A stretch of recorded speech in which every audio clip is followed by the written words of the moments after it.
What's up, YouTube? I'm Guy. You asked for it, you got it.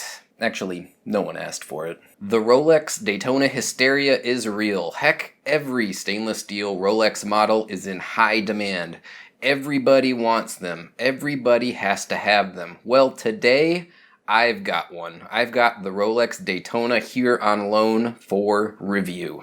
Let me give a quick shout out and thanks to my friends over at Exquisite Timepieces, a local watch dealer in the Naples, Florida area. They are a brick and mortar store that has been in business here for over 20 years. They carry something on the order of 50 different brands. They have an amazing selection of both new and pre-owned inventory. I highly encourage you go over to exquisitetimepieces.com and check them out. If you happen to call them up, let Evan know that you heard about their store from Guy and the JustBlueFish channel. So I'm going to jump over to the tabletop. We're going to get up close and personal with this watch, take a nice close look at it. I'm going to give you my thoughts and opinions on this watch, and my opinions on the Daytona hysteria. Is it worth the insane amount of money that these watches are commanding on the secondary market? Let's get to it. Alright guys, here it is, the Rolex Daytona 116500LN, black bezel white dial, the Daytona that everyone wants, the watch everyone has to have, but nobody can find. I gotta tell you, I am really happy to have it here today. It is, without a doubt, a beautiful watch. I understand why people love it so much, but, and there is a but, it's not without some shortcomings that I've already found in my short time of having it here. I'm going to go over the basic specs and features about this watch, then I will briefly give you my thoughts and opinions, my impressions of this watch, things that I like, and there are some things that I dislike. After that, I'll probably set it down side by side with my Omega Speedmaster so we can see how does it compare with another really extremely popular chronograph on the market, and from there, yeah, who knows. 40 millimeters in diameter on the case, not inclusive of the crown or crown guards, as well as the pushers. We have a lug width of 20 millimeters, where the oyster bracelet attaches to the case. A fairly decent thickness, coming in at about 12.5 millimeters, and a lug-to-lug width from one tip of the case to the other, or what I like to call a watch's wingspan, of 46 millimeters on my calipers. Overall, an excellent, just almost perfectly sized watch. The fit on the wrist, at least on my 6 3/4 inch wrist, it is outright superb. It really is sized just about perfectly. I'll bring it in next to a Rolex Submariner in a little bit so you can kind of see the difference, because they're very similar in dimensions, but of course the scale and the shape of the cases are significantly different. But before we go on to that, let's talk about some of the other basic features on this watch. Of course, we have a 904L stainless steel oyster case and a 3-piece link oyster bracelet, also in that 904L stainless steel, or what Rolex, as of the 2018 Baselworld Watch Fair, has been referring to as oyster steel. Not sure why the name change, just probably a marketing term, but nevertheless, that's what we're dealing with as far as the materials, the construction of the case and the bracelet on this watch. We do, of course, have a sapphire crystal here, and a downside to Rolex sapphire crystals are that they don't use an anti-reflective coating.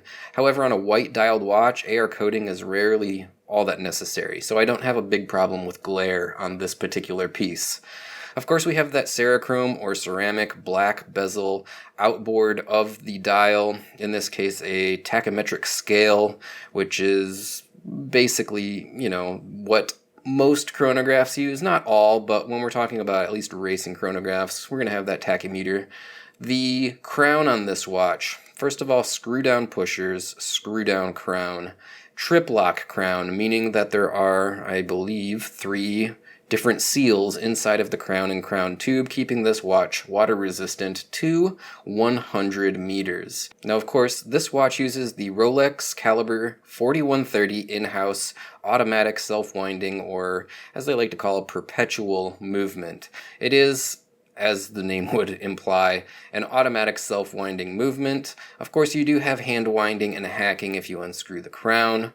You have a 72-hour power reserve on this movement, which is outstanding. 44 joules. It has a beat rate of 28,800 vibrations per hour. Now, the interesting thing about this movement, and it's something that I want to compare with the Omega Speedmaster, which we'll do in a little bit, but I want to mention it here.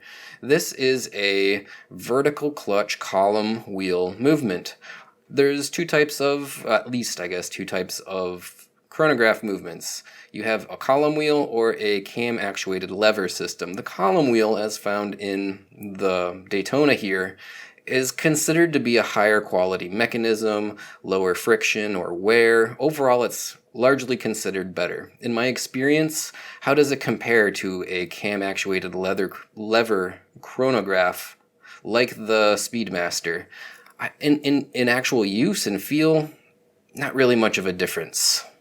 So here we have the Omega Speedmaster Professional Moonwatch on the right and the Rolex Daytona 116500LN on the left. And again, in my opinion, I can't really feel much of a difference in terms of the functionality of the chronograph. First of all, this chronograph has screw-down pushers, which kind of can be annoying. It certainly slows down the access to the chronograph. You could just leave them screwed out all the time, as long as you're careful about not submerging this watch in water. Yeah, I guess people do that because of the pain it is to have to unscrew them every time you want to use this. Regardless, that's not what we're talking about here. What we're talking about is just the feel of starting up the chronograph. When I push that button down, there's a very stiff and noticeable click, again, to stop the chronograph. A little bit smoother, but still you feel that stiff click. And then the reset button, another relatively stiff click. I don't really can't really tell tactile difference between that and the Speedmaster. The big difference that I do notice is the Speedmaster, when it starts, it just kind of jerks a little bit, and that is apparently very common with cam actuated lever chronographs, whereas a column wheel should just start up nice smoothly. But as far as the feel, the touch, the feedback of using and resetting the chronograph, very minor difference considering the significant difference in price points between these two and the difference in technology. Again, that we have a column wheel on the Rolex, often widely considered to be a superior method for starting and stopping the action of a chronograph versus that cam actuated lever system on the Speedmaster. We'll come back and do some more comparisons here in a minute, but we'll get back to just talking about the Daytona now. In terms of overall quality, this watch is stunning, but there's some things that I probably would say that I don't prefer about it. Number one, let's talk about the case.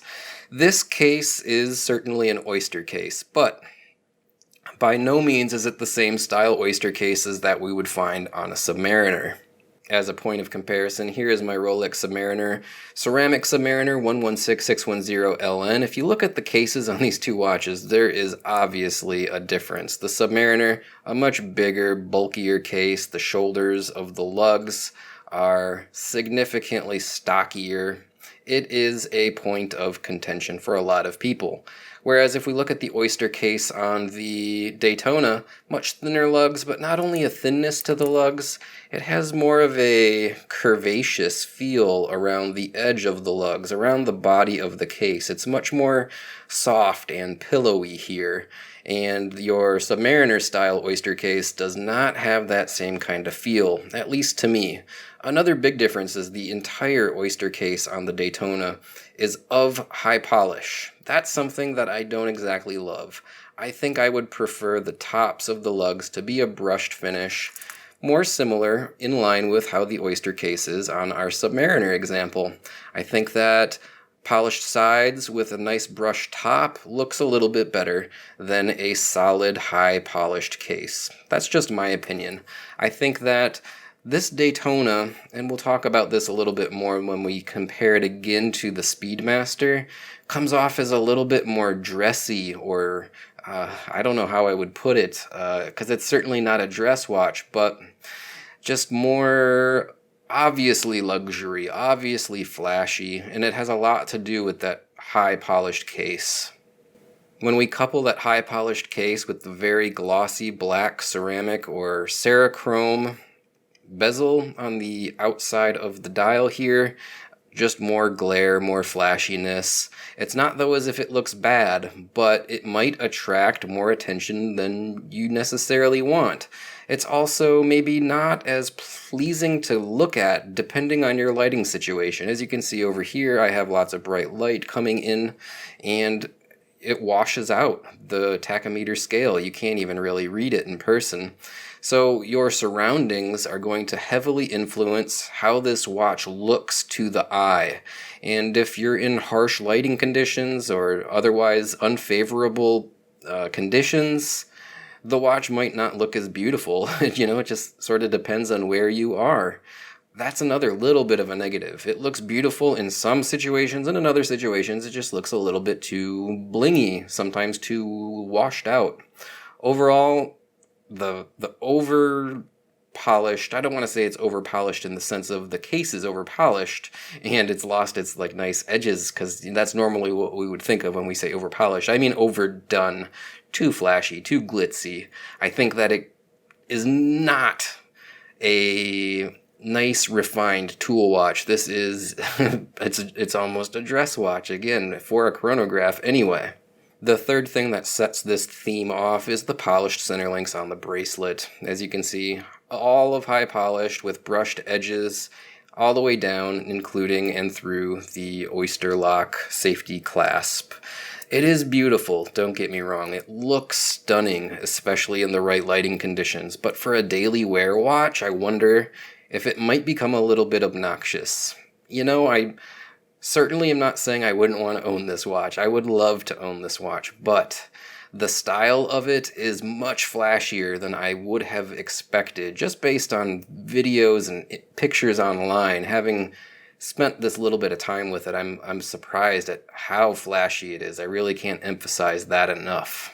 Another small problem I have with this watch is legibility of the dial. And while in this current lighting condition, yeah, you can read the dial perfectly, it's not a problem. I can say that the white dial with the white white gold metal markers, relatively small markers too, mind you. The high polished white gold handset, it's a little difficult to read at a glance, especially again depending on different lighting or surrounding conditions. It's a little bit of a problem. I suspect that the black dialed version would be more legible. You'd have better contrast. Generally, I don't have an issue with the legibility or the contrast of a white dialed watch, but for some reason on this watch, I do find it a little bit difficult to read. Not an uncommon complaint. I've seen it mentioned many times over the last year or more that I have been looking around online at forums and whatnot. Lots of people feel that way. This isn't a unique opinion that I have, but I will say that, legibility is definitely hampered by the overall design of this watch. It's funny because the overall design of this watch is absolutely stunning. It is beautiful. But in terms of being a tool, at least to tell time or read for the chronograph functions, it's a little bit less than ideal.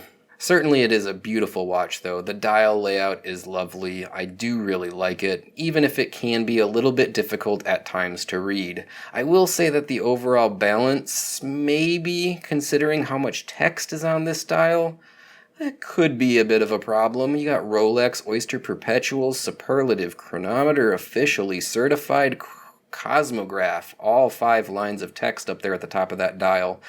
It does begin to feel a little bit crowded. And then in the nice kind of hint of red down at the bottom above your active running seconds register, it says Daytona. That's a nice little touch. Down at the very bottom, Swiss made. The amount of text on the dial, it might be a little bit better at 4 lines. I think I would agree with the people that have made that suggestion that I've read in the past. It does seem a little bit crowded.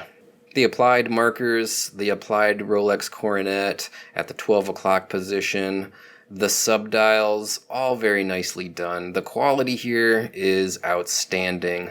The printing for the seconds track or minutes track, depending on your perspective, It's all really well done. I think it is just absolute pure class, pure quality. But again, maybe a bit too flashy. Of course, we have the Rolex engraved rehaut, as you can see here. Rolex, Rolex, Rolex going around on that stainless steel edge outboard of the dial. Typical for Rolex watches these days. Seems to be very nicely done as well. Very, very nice implementation. As we can probably see here, the ceramic insert has very nice deep engraved graduations. As you run your finger over it, you can feel those engravings. I don't know if it's platinum filled like it is on the Submariner's graduated bezel. I didn't check the website to confirm what the material is that fills in the graduations on the tachometer, but it doesn't really matter. It is done very well, very crisp, very clean, just like you would expect for a watch at this price point. Polished center links, not everybody's favorite, but otherwise extremely nicely done. 3-piece oyster-style links, solid end links, very nicely fitted to the case. High precision. The clasp is a fold-over oyster safety clasp. The problem with it is, of course, in my opinion, as I have voiced in the past, the EasyLink extension. I don't really like that, I don't know what you would call that, tool, I guess. You can fold out that EasyLink and you get 5 millimeters of extension. In my opinion, 5 millimeters of extension is just too much. It's not all that useful. Let's not even say rarely, let's not mince words. I never need 5 millimeters of adjustment. I need 2, and that's what you find on the glide lock on the Submariner. The 5 millimeter Oyster EasyLink extension rather, not very useful. Now if you get inside here, there are, I don't know if I'll be able to show it on camera, 3 little detents, and you can, with spring bar tools, move the whole bracelet back and forth in 2 to 3 millimeter increments, but that's not toolless. You do need to get in there with a tool. So really what this EasyLink extension is for me is just a built-in on or off half link. Sometimes you need to add a half link to your bracelet when you're sizing it to get that perfect fit, and that's what that offers. In terms of adjustability though, I never found the EasyLink to really be a useful option. It's either too much or not either. It is usually too much of an extension. If my wrist gets warm and swells up, I just don't need that full 5 millimeters of extension, so then the watch tends to flop around on my wrist too much. The rest of the class is, of course, just quality perfect. The fold-over safety latch just engages perfectly. The hinged portion of the clasp locks up very nicely. And of course, the swing bar is just absolutely perfect. Overall, Rolex's clasps are top-notch, best in class, best on the market, if you will. I just wish that they would put glide locks on all of their clasps, even if it's not a full 20 millimeter extension like on the Sub. You could fit a 6 or 8 millimeter, maybe as much as 10 millimeter glide lock extension in this size clasp. That would be outstanding. I was talking to someone the other night, and they asked me when I told them that I had this Daytona in my possession, and they knew that I had the Speedmaster. What did I think, comparison-wise?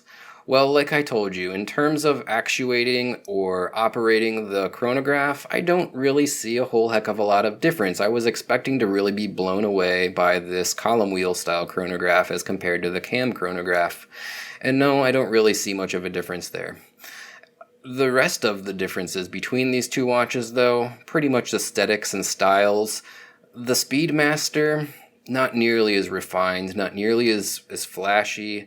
It's not a dress watch, and while of course the Daytona isn't technically a dress watch, it feels kind of dressy. It certainly feels flashy.